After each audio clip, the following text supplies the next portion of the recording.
Gold, trusted gold buyers. మీరు తాకట్టు పెట్టిన బంగారాన్ని విడిపించి ఈ రోజు ఉన్న మార్కెట్ ధరకు కొనబడను.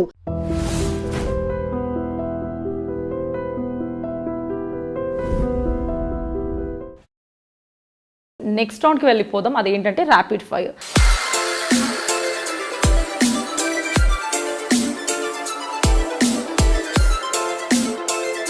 Rapid fire plus fun zone mix చేసాము. నేను త్వరగా క్వశ్చన్స్ అడిగేస్తాను, మీరు త్వరగా చెప్పేస్తే హ్యాపీగా వెళ్ళిపోవచ్చు. ఓకేనా? ఓకే. సో ఈ ర్యాపిడ్ ఫైర్లో ఫస్ట్ క్వశ్చన్, మీకు బాగా ఇష్టమైన వ్యక్తి సుధీరా, రాంప్రసాదా? ఇద్దరు నాకు ఇష్టమే, కానీ ఇద్దరు కంటేనూ నాకు మ్యాగీ అంటే ఇష్టం. ఓకే, సో ఫస్ట్ మ్యాగీ అనుకో. First Maggi. సో ఇద్దరు యాంకర్స్లో రష్మి ఇష్టమా, అనసూయ ఇష్టమా? వీరిద్దరు కంటేను నాకు సుమా గారు ఇష్టం. ఇది ఆప్షన్ సి లేదు, ఇద్దరిలో ఒకరే చెప్పాలి. ఏంటి ఇప్పుడు చూడండి, గ్లామర్లో ఇద్దరు నెంబర్ 1. పర్లేదు, ఏమనుకోర్లేండి, ఒకరు చెప్పండి. ఎందుకు రాంప్రసాద్ గారు అన్ని డైరెక్ట్గా చెప్పేశారు, one shot, gun shot. Seriously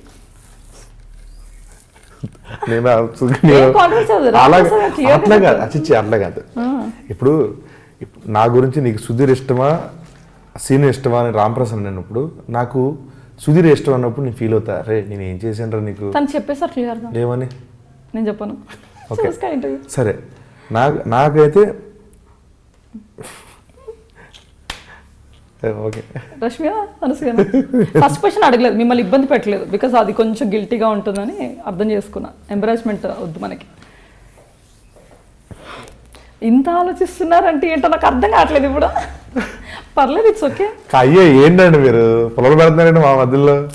ఇప్పుడు ఏ బి ఆప్షన్ ఉందండి, పెట్టాలిగా ఏదో ఒకటి. ఏ టిక్ చేస్తారు? ఇద్దరు ఇష్టమేనండి. సి యాడ్ చేయమంటారు. ప్రతిసారి ఇలాగే చేస్తున్నారు అందరూ. శ్యామ్లా గారు కూడా ఇలాగే చేశారు మొన్న. నాకు ఇద్దరు ఇష్టమే. సరే, పోనీ. నెక్స్ట్ క్వశ్చన్, మీకు బాగా ఇష్టమైన జడ్జ్ రోజానా, నాగబాబు? మళ్ళీ ఇప్పుడు మీరు సి యాడ్ చేయొద్దు ప్లీజ్. ఇద్దరు ఇష్టం. మీరు చాలా డిప్లొమాటిక్ ఆన్సర్స్ ఇస్తున్నారు మాకు, అలాంటిది లేదబ్బా ఈసారి. చెప్పండి. ఇద్దరు ఇష్టం. ఇదేంటి స్టిక్ అయిపోయారు? యాంకర్ అడిగితే ఇద్దరు ఇష్టం, జడ్జ్ అడిగితే ఇద్దరు ఇష్టం, ఫ్రెండ్స్ ఎవరు అంటే గెటప్ శ్రీను, లేదంటే నేను సుధీర్ గారు, రాంప్రసాద్ అంటే మళ్ళీ ఇద్దరు ఇష్టం. ఆల్ వేరే ఆన్సర్స్. మ్యాగీ ఇష్టం. ఏంటి ఇక్కడ ఎవరో ఒకరు చెప్పండి. మీరు మరీ డిఫరెంట్గా, అంటే వేరే పేరు చెప్తే చెప్తాను. ఇప్పుడు చెమ్మక్ చంద్ర గారు ఇష్టమా, సుధీర్ ఇష్టం అంటే సుధీర్ ఇష్టం అని చెప్తాను 100%. మీరు ఎలా అడగకుండా 2 కళ్ళు. సరే, మీరు ఎలా అడగాలంటే ఆది ఇష్టమా, సుధీర్ గారు ఇష్టమా? సుధీర్ ఇష్టం. అబ్బా, చాలా సింపుల్ క్వశ్చన్.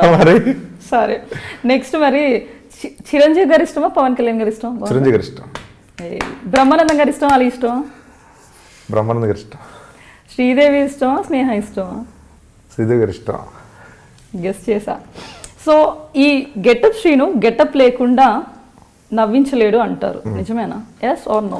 అలవాటు అయిపోవడం వల్ల అనిపించింది, మేబీ. అంతే, మేబీ. అంతేనా? సో గెటప్ శ్రీనికి చాలా కోపం ఎక్కువ అంటారు, నిజమేనా?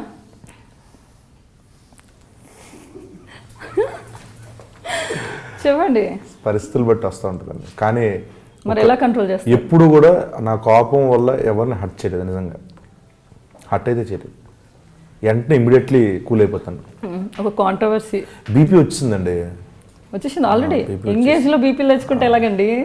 అదే స్ట్రెస్, ప్రెషర్ వల్ల బీపీ వచ్చింది. దానివల్ల ఒకసారి కంట్రోల్ తప్పుతూ ఉంటుంది. మరి ఎలా హ్యాండిల్ చేస్తున్నారు అలాంటి సిచ్యువేషన్స్ని? యోగా చేస్తున్నా. Okay, good habit. Yoga, meditation చేస్తున్నారా? అదే కాసేపు మంచం మీద రాత్రి కరెక్ట్ 11 గంటలు పడుకుంటాను, పొద్దున్న లేస్తాను.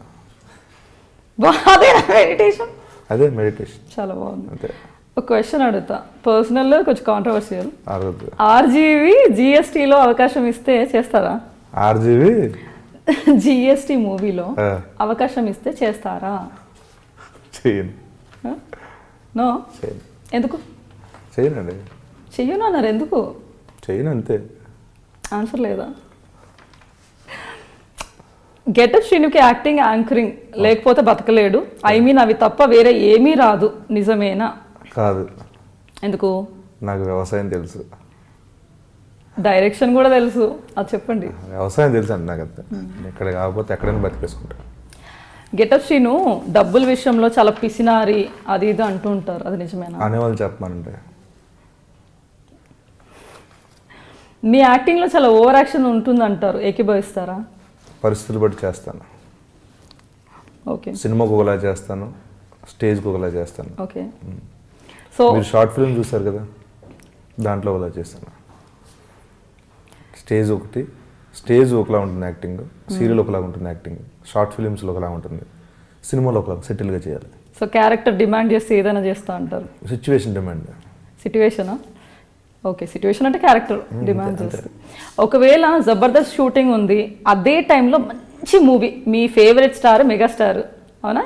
సో అలా ఒక అవకాశం వస్తే ఏది చూస్ చేసుకుంటారు? మా మల్లిమాల మా కుటుంబం కాబట్టి కాలా వేళ పడితే వాళ్ళు ఒప్పుకుంటారు. నేను మెగాస్టార్ సినిమాకి వెళ్తాను అప్పుడు, ఎందుకంటే మాకంత అవకాశం ఇచ్చింది మా మల్లిమాల సంస్థ. సో ఆబ్వియస్లీ వాళ్ళు ఒప్పుకుంటారు. సో ఆ నమ్మకం ఉందన్నమాట. 100% ఉంది. ఇప్పటి వరకు చాలా సినిమాలు వాళ్ళు దయదర్శనం చేస్తాను అలాగే. సో మీ టీంలో కొత్త వాళ్ళని మీరు అసలు ఎంటర్ కానివ్వరు అంటారు, ఎందుకని? 4 క్యారెక్టర్ల గురించే రాసుకుంటాం కాబట్టి.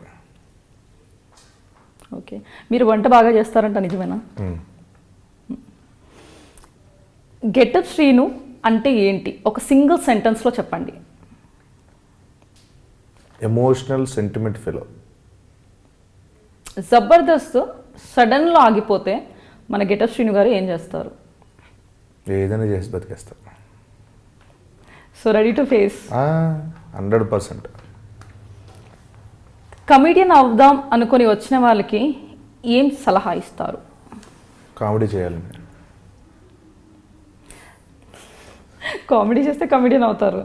సో ఏంటి కేర్ ఏం తీసుకుంటే బాగుంటుంది? కామెడీ చేయాలండి. సరే, లైఫ్లో బెస్ట్ మెమరబుల్ మూమెంట్ ఏంటి? లైఫ్లో బెస్ట్ గుర్తుండిపోయే సంఘటన ఏమిటి? చాలా ఉన్నాయండి. ఒకటి చెప్తే ఇంకో దానికి వాల్యూ లేనట్టు ఉంటుంది. సక్సెస్ అంటే ఏంటి మీ ఉద్దేశంలో? సక్సెస్ అంటే మనకి ఇంటికి వెళ్ళంగానే ప్రశాంతంగా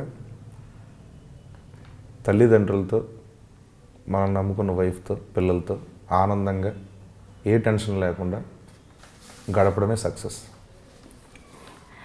చివరిగా పేరెంట్స్ అన్నారు కాబట్టి అడుగుతున్నాను, మన పిల్లలు ఇప్పుడు హేస్టీ డెసిషన్స్ తీసుకుంటూ ఉంటారు. ఏంటంటే సూసైడ్ అని ఇందాక మన టాపిక్ వచ్చింది కాబట్టి అడుగుతున్నాను. హేస్టీ డెసిషన్స్ తీసేసుకొని సూసైడ్ చేసుకోవడం, లేదంటే ఇంకొక అమ్మాయిల మీద ఏదో ఒకటి చేసేసి అది రేప్ అటెంప్ట్ అవ్వచ్చు, చంపేయడం అవ్వచ్చు, ఇలా అన్నీ చేస్తూ ఉంటారు కదా. సో అలాంటి అబ్బాయిలకి, మీరు అబ్బాయి కాబట్టి అడుగుతున్నాను ఈ ప్రశ్న, సో అబ్బాయిలు ఎలా ఉండాలంటారు? ఏదో అంటే వీటికి మూలాలు ఇవి అని మనం కరెక్ట్గా చెప్పలేమండి. ఓకే. ఒక్కోసారి తన ఎమోషనల్గా అటాచ్ అయిన సందర్భాలు ఉంటాయి. ఆ సిచ్యువేషన్స్ అంతవరకు తీసుకెళ్తాయి. కానీ అట్ ద సేమ్ టైం అలాంటి దాడికి కానీ, అలాంటి ప్రవర్తనకి కానీ, సూసైడ్కి కానీ వెళ్ళేటప్పుడు, ఒక అమ్మాయి మీద దాడికి వెళ్ళేటప్పుడు మనం ఒక చెల్లినో అక్కనో ఒకసారి గుర్తు తెచ్చుకోవాలి. 100%. అలాంటి ఆలోచన రావద్దు. ఒకవేళ నిజంగా అలాంటి దాడులకి కనుక వెళ్తే అమ్మని అక్కను గుర్తు చేసుకోవాలి. అమ్మని అక్కను గుర్తు చేసుకుంటే అలాంటి దానికి ఎవడ వెళ్ళడం. సూసైడ్ వరకు వెళ్ళేటప్పుడు మాత్రం అదే అమ్మ, అదే అక్క, అదే నాన్న మనం నమ్ముకొని ఉన్నారు, వాళ్ళకి జీవనాధారం నువ్వే, పోషించాల్సింది నువ్వే. సో అది గుర్తుపెట్టుకోవాలి. ఈ మహిళల మీద దాడుల గురించి అయితే మాత్రం లాసే కరెక్ట్. వీటికి చిన్నప్పటి నుంచి వాళ్ళ కుటుంబంలో నేర్పించినవి కానీ, వాళ్ళు చదువుకున్న విధానం, వాళ్ళ పరిస్థితులు అవన్నీ చాలా బాగుండాలి. మహిళల మీద, ఆడవాళ్ళ మీద ఆడవాళ్ళతో ఎలా ఉండాలి, వాళ్ళని ఎలా గౌరవించాలి అనేది చిన్నప్పటి నుంచి వాళ్ళకి నేర్పించాలి. అలాంటివి అవి నేర్పిస్తేనే కానీ పెద్ద అయిన తర్వాత ఒక భావంతో ఉండలేరు. సో కంపల్సరీ ఆ విచక్షణతో కూడినటువంటి మెంటాలిటీని చిన్నప్పటి నుంచి మనం అందించాలి పిల్లలకి. 100%. చాలా బాగా చెప్పారు.